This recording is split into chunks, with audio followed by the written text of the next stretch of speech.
Bonjour à tous, Hervé Berville, député de la 2e circonscription des Côtes-d'Armor. Donc le 21 septembre dernier est entré en vigueur de manière provisoire l'accord de libre-échange entre le Canada et l'Union européenne. C'est un accord important qui est le fruit de longues négociations et de longues discussions.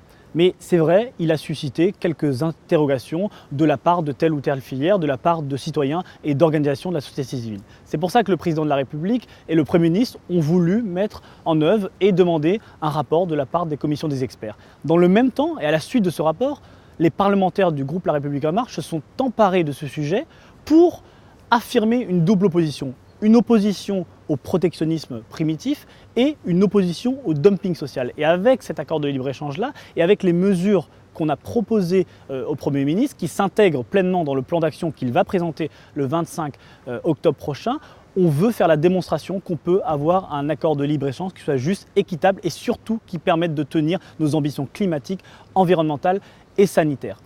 Cet accord, nous voulons qu'il soit évolutif. Et c'est pour ça qu'on a axé nos propositions sur 3 axes. Le premier, c'est améliorer la transparence dans la mise en œuvre de cet accord pour que justement les parlementaires, les acteurs de la société civile et tous ceux qui s'intéressent à ce sujet puissent se saisir, puissent le faire évoluer et puissent avoir les moyens de contrôler l'impact pour telle ou telle filière. Le deuxième aspect, c'est très important, c'est d'avoir des dispositifs qui permettent justement d'ajuster en cas d'impact très négatif. Je pense notamment à la filière bovine, mais pas que.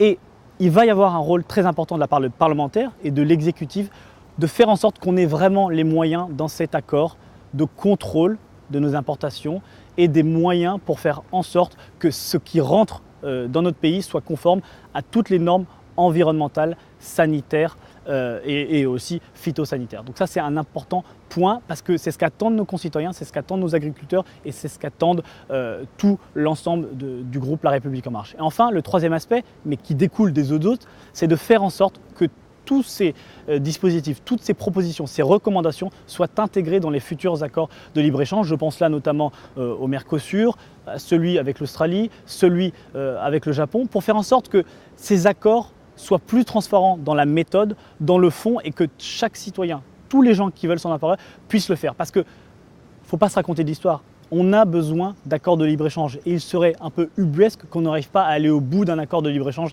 avec le Canada, qui est le pays le plus européen des pays entre guillemets américains ou occidentaux. Donc il faut aller vers ces accords de libre-échange-là de manière plus juste, plus transparente et plus équitable. C'est ce qu'on a voulu faire avec cette série de recommandations et d'actions. C'est l'ambition du président de la République, c'est la volonté du Premier ministre et on va aller dans ce sens-là.